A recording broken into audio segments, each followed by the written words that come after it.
Welcome to Easy Cooking. I'm going to show you today how to cut onions in 8 different ways. But before, I want to show you 3 types of onions.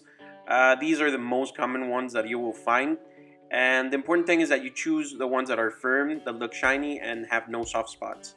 White onions are fairly strong in flavor. We use them mainly for cooking and not often serve them raw. And they're great for making stuffings and baking whole. This is a yellow onion, and this is the most common that you will find almost everywhere. I like them because their flavor is mild. Last but not least, I have this beautiful red onion. This is a topea onion, and this is the best onion I can source where I am, and I advise you to do the same. Find the best ingredient possible. Whatever the ingredient is, use the best one available. This is actually the secret of high quality results. Before we go any further, I want to show you some parts of the onion that we're going to remove before I actually start cutting it. Here you have the stem, and down here you have the root. Onions are veggies that have very little waste. The root and the dry stem we're going to cut and discard, and then we're going to take off the dried outer layers. Put the onion on a safe and clean cutting board, and then with a sharp knife cut both the stem and the root. Keep a container available so you can collect any waste as you cut the onions, and remember to work clean and organized. Now you're going to score the outer layers with your chef knife, and then you can peel them away with the help of your thumb. If you feel that doing this with your chef knife is dangerous, use the butter knife or a paring knife instead. The first cut I'm going to show you is the whole slice. Now place the onion on its side, and then with a swift slicing motion you're going to cut down with your knife. Cut by slicing. This is not about strength, it's not about the force that you use, it's not going straight down with the knife. Use the blade to your advantage, and be careful as you cut because the onion may wobble. To prevent this from happening, you can cut one side of the outer layers and make a flat surface that you can use as support. Whole slices or round slices is the cut that I'm going to be using for things like onion rings, and we're going to also use it for our basic veggie stock. For the next cut I'm going to show you, we need to cut the onion in half first. So lay it on its flat end, and then with your knife you're going to cut it down. Make sure it doesn't tip over as you cut. Next thing we're going to do is we're going to lay one half of the onion on its flat surface, and make sure that it doesn't move or slide. Also, I like to cut at an angle. It feels natural when I hold the knife, and this way the knife holds comfortable and safe in my hand. To cut half rounds, slicing the onion across or horizontally, you can decide how thin or thick you want the slices to be. Before we continue slicing, just make sure that you're holding the onion correctly. Hide back the tip of your fingers and hold safely, and lay the flat side of your knife to the front part of your fingers as you slice. It's important that you don't raise the knife too much. This cut is good for a sweeter onion taste when we cook the onions, because the onions will not retain their structure as the fibers have been cut sideways. To scrape ingredients off your cutting board, use the back of your knife, not the edge, or use a bench scraper. This is the cut I'm going to be using for things like an onion compote or a marmalade, because as I said before, the onion will render a much sweeter taste when we cut it this way. Make sure you hit the subscribe button so you can join us for more videos on our channel. For the next cut that we're going to do, we're going to use the other half of our onion, and instead of slicing it like we did before, we're going to follow the lines that go from top to bottom. And again, as we said before, make sure you're holding the onion safely and that you hide the tips of your fingers from the edge of the knife. Just like we did before, we're going to start slicing back and forth. Careful with your fingers. Focus more on the precision rather than the speed of the cutting, and you can regulate how thin or thick you want each cut. When you reach the end of the onion, there comes a point where it becomes kind of uncomfortable to slice the onion. So what you do is you tip it on the other side and keep slicing it as you were doing before. When you cut onions this way, the onions retain their shape. That's why I like to use it with a stir fry or with sauteed pasta. and the onion taste will be more pungent.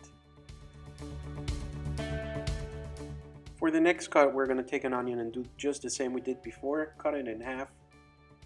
Lay both halves flat side down. And now each half we're going to cut in half again, long ways. Each of those resulting quarters I could cut in half vertically as well, but I'm not going to do it this time. I'm going to make this into larger pieces. Now you're going to cut horizontally like we did before, and you're going to end up with resulting large chunks. This is going to be our Mirepoix or rough chop. This is going to be the choice cut for a stock or a braise. With the other half of this onion, I'm going to show you how to cut medium dice. This is going to be a larger cut that is going to be ideal also for braises or for sauces. The way that we're going to do this is we're going to lay the onion like we did before, and we're going to slice it vertically, but not cutting the onion all the way through.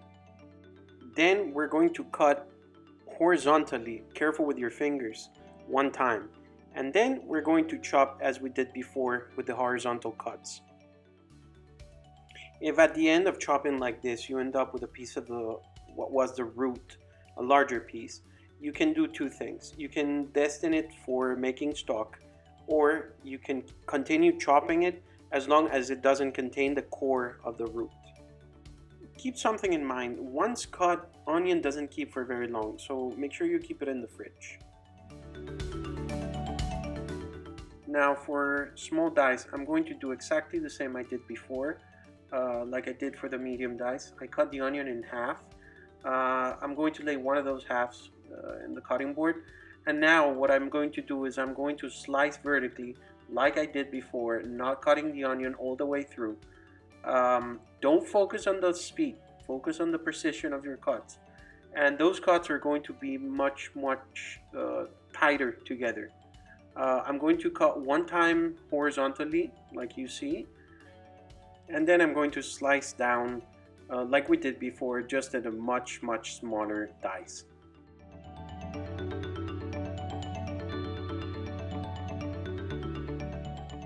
Now, mincing an onion is one of those things that we're gonna show you a lot in our recipes here at Easy Cooking. Basically, we're gonna follow the same procedure that we've been doing for the last two cuts, and we're going to make our cuts much tighter.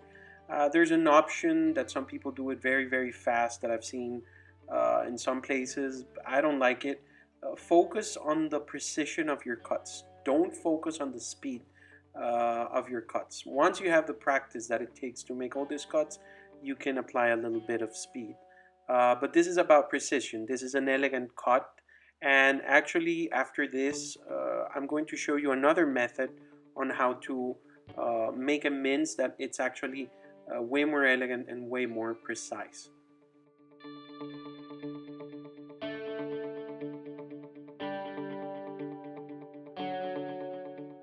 Now this is a different approach to mince. This is much more precise and elegant. And what we do is we remove some of the internal layers that we can still make into a mince, chop them vertically, and then we're going to have much more control over the final result. This is going to turn into a much finer mince, and it's incredible when you, for example, fry this in butter. The onion just melts away. The result is much more elegant.